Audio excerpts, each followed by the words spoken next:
그러니까 어떻게 보면 성경의 마지막은 소아시아 지방의 이야기로 마무리가 되는 거예요.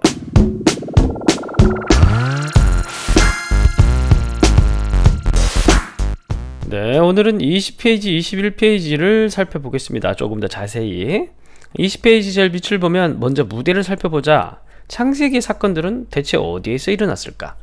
여러분, 창세기는 저기 어디 이상한 나라 앨리스의 이야기가 아니에요. 철저하게 땅 위에서 일어난 일입니다. 그래서 창세기를 살펴보면 에덴 동산에 흐르는 4개의 강들이 전부 다 메소포타미아에 흐르는 강들이에요. 그러니까 창세기는 스스로가 자신의 역사성을 밝히고 있는 거죠. 성경이 다른 종교들의 경전들을 보면 다 되게 철학적인 사변적인 그런 이야기입니다. 근데 성경은 물론 신학적인 얘기도 있지만 철저하게 이야기예요.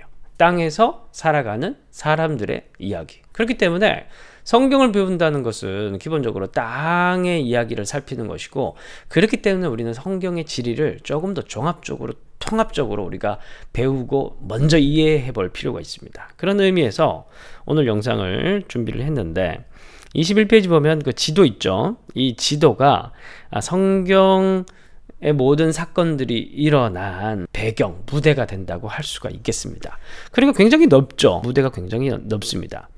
그래서 뭐 이걸 살펴보려고 그러면 한도 끝도 없는데 일단은 좀 구획을 나눠야겠죠. 먼저 오늘은 소아시아라고 불리는 지역을 살펴보고, 다음번에는 메소포타미아, 그리고 이집트, 가나안, 그런 순서로 살펴보도록 하겠습니다. 우선 먼저 이름, 아나톨리아. 이름이라는 건 자기가 짓는 게 아니죠. 저도 이름이 김예한이지만 제가 태어나면서 내 이름을 김예한이라고 해야겠다, 그러지 않았어요. 엄마 아빠가 지어주셨습니다. 마찬가지로 이름이란 건 남이 지어주는 겁니다. 그럼 아나톨리아, 누가 어떤 의미로 부르기 시작했을까요? 이 아나톨리아가 반도죠. 왼쪽에는, 지도상에서 왼쪽에는 그리스가 있고 오른쪽에는 메소포타미아. 그 왼쪽에 있는 사람들, 그러니까 그리스 사람들이 지어줬어요.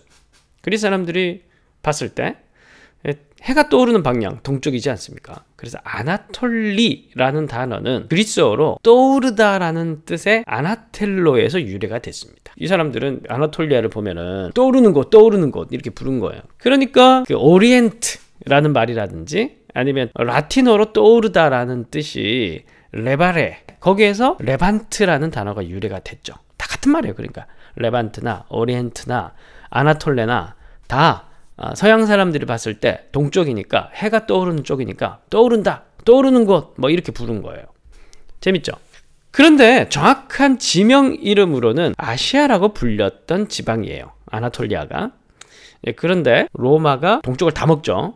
아시아 지역을 다 먹습니다. 그러다 보니까 이제 아나톨리아뿐만이 아니라 뭐 메소포타미아나 뭐 밑에 남부 지방이나 전부 다 동쪽이니까 여기를 다 이제 그냥 아시아라고 부른 거예요. 그리고 이제 그때부터 이제 아나톨리아와 아시아가 이제 구분되고, 아나톨리아는 소아시아라고 이제 부르기 시작한 겁니다. 그래서 우리가 성경에 보면 소아시아라고 우리가 아나톨리아를 부르는데, 근데 본래 아시아라고 하면 본래 아나톨리아가 그냥 아시아였어요.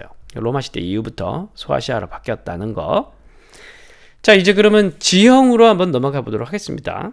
지도에서 보듯이 아까 말씀드렸지만 아나톨리아는 우리나라와 같이 반도입니다. 굉장히 큰 반도죠. 근데 북쪽에는 흑해, 서쪽에는 액해, 그리고 남쪽에는 지중해, 이 3개의 바다를 접하고 있어요.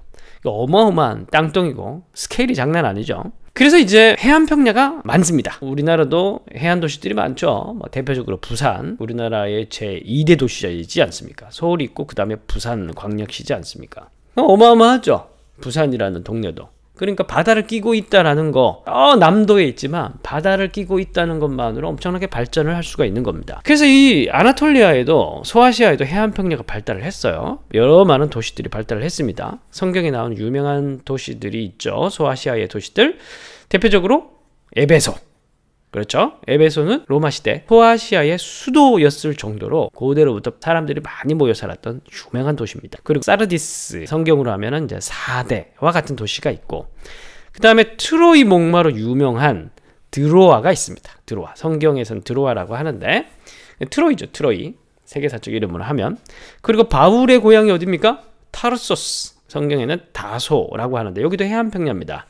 해안평야에 위치한 큰 도시입니다. 자, 그런데 이것 외에 중앙에는 전부 다 산악지대입니다. 고원지대예요. 이 아나톨리아에서 서쪽으로 갈수록 평야에 가깝고 산보다는 평야가 많고, 동쪽과 북쪽으로 갈수록 산이 아주 험합니다. 트러스 산맥이라든지 유명한 타우루스 산맥. 타우루스 산맥은 바울이 전도 여행을 가기 위해서 넘었던 산으로 보여요. 자, 그러나 그렇다고 해서 이곳이 막 사막 지역 같이 사람이 살 수 없는 땅이다, 그렇게 생각하시면 안 돼요. 2014년에 세상을 놀라게 하는 고고학적 발견이 시리아 국경 지역에서 이루어졌습니다. 이때 고대 도시 23개가 동시에 발굴됐다고 해요. 완전 고고학적으로 완전히 충격적인 그런 발견이었죠. 그리고 이 도시들이 1만 년도 더 전에 도시로 판명이 났다고 합니다. 그 유명한, 발음하기가 좀 어렵습니다, 괴베클리 테페. 발음하기 되게 어렵죠.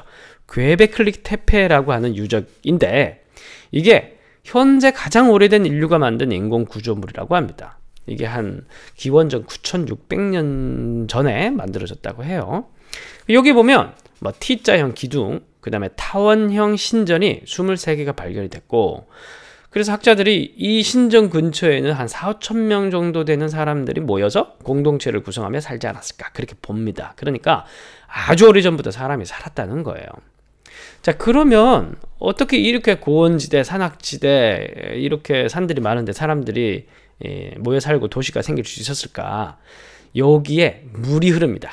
다행히도 터키 지역에 군데군데 사막 지역과는 달리 물줄기가 군데군데 많이 흘러요. 그래서 농사도 어느 정도 가능하고 사람이 충분히 살 수 있는 동네입니다.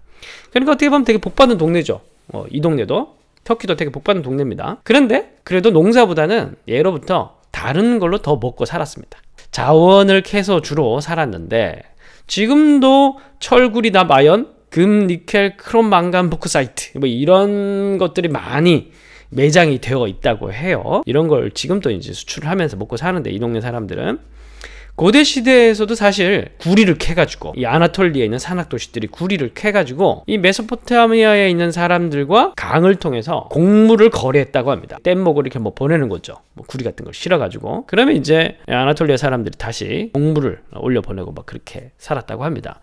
그러다가 이제 전성기는 언제 마련되냐 하면 바로 철기 시대입니다. 청동기 시대에서 이제 철기 시대로 넘어가는데, 이제 아나톨리아 지역에 또 철도 많이 나니까 여기가 이제 철기 시대를 견인하는 거죠. 그러면서 힘이 점점 세지는 겁니다. 자, 이제 여기에서 이제 정치 국제 관계로 한번 넘어가 봅시다. 자, 그래서 이 아나톨리아는 1600년경부터 해서 철기 시대로 넘어가게 되는 과도기를 맞이하는데, 여기서 바로 그 철기의 도시 히타이트가 등장하게 됩니다. 성경에 보면 헷 족속이라고 하죠. 헷 족속이, 헷이란 말이 히타이트라는 말이에요. 그러니까 이 고대 역사와 성경이 얼마나 많이 관련이 되어 있습니까? 군데군데 막 다 관련이 되어 있는 거예요. 그래서 이 히타이트가 등장을 하고 이집트와 거의 쌍벽을 이룰 정도로 그 시기에 강성한 국력을 가지게 됩니다. 그 유명한 이제 카데시 전투에서 이집트와 거의 비겼다고 하죠. 그런데 히타이트가 1170년경 더 북쪽에서 내려온 그 유명한 바다 민족에 의해서, 해양 민족이라고 하죠. 해양 민족에 의해서 멸망을 당합니다. 더 큰 철제 무기와 발전된 철제 무기를 가진 민족에 의해서 멸망을 당하게 된 거죠. 그 이후로는 이 터키 지방이 이제 아시리아에게 넘어가고 지배당하고, 바벨로니아에게 지배당하고, 페르시아에게 지배를 당하게 됩니다. 그런데 우리가 아까 살펴봤듯이 이 지방이 반도지 않습니까? 저기 그리스와 인접한 곳에 해안평야가 쫙 이렇게 해안평야, 해안 도시들이 건설되어 있지 않습니까?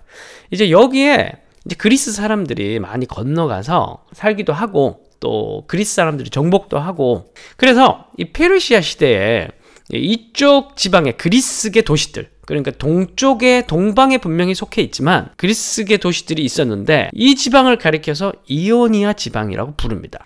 여기에서 이제 반란이 일어나죠. 우리는 뭐 완전히 위에서부터 아래까지, 머리에서 발끝까지 다 그리스 사람들인데 우리가 무슨 페르시아의 지배를 받냐, 막 그러면서 반란을 일으켰고, 아테네가 뭐 좀 도와주고 뭐 그렇게 했는데, 그런데 진압이 됐죠. 아주 잔인하게 진압이 되고, 그러면서 이 사건을 계기로 그리스와 페르시아가 사이가 급속도로 안 좋아집니다. 그러다 나중에 그리스 위쪽, 그리스 북쪽에 있는 마케도니아에서 알렉산더가 일어나게 되고, 알렉산더가 페르시아 정벌을 떠나면서 이제 동방과 서방이 하나가 되는, 알렉산더에 의해서 하나가 되는 그런 역사적으로 아주 중요한 사건이 일어나게 됐죠. 바로 이제 헬레니즘 시대가 도래하게 되고, 그리고 또 나중에 로마가 일어나면서 아시아 지방은 로마의 속주로 넘어가게 됩니다. 그리고 이제 신약 시대를 맞이하게 되는 거죠. 그리고 이제 성경에서, 신약 성경에서 이 소아시아 지방은 언제 나옵니까? 바로 바울이 전도 여행을 다닐 때 1차 전도 여행 지역이 갈라디아 지방이었고 3차 전도 여행 지역이 소아시아의 수도였던 에베소였죠. 거기서 3년이나 사역을 합니다. 그리고 나중에 요한이 7교회에 편지를 보내지 않습니까? 거기도 바로 소아시아 지방입니다. 그러니까 어떻게 보면 성경의 마지막은 소아시아 지방의 이야기로 마무리가 되는 거예요. 자, 오늘은 성경지리 첫 번째 지역인 소아시아 지방을 살펴봤습니다.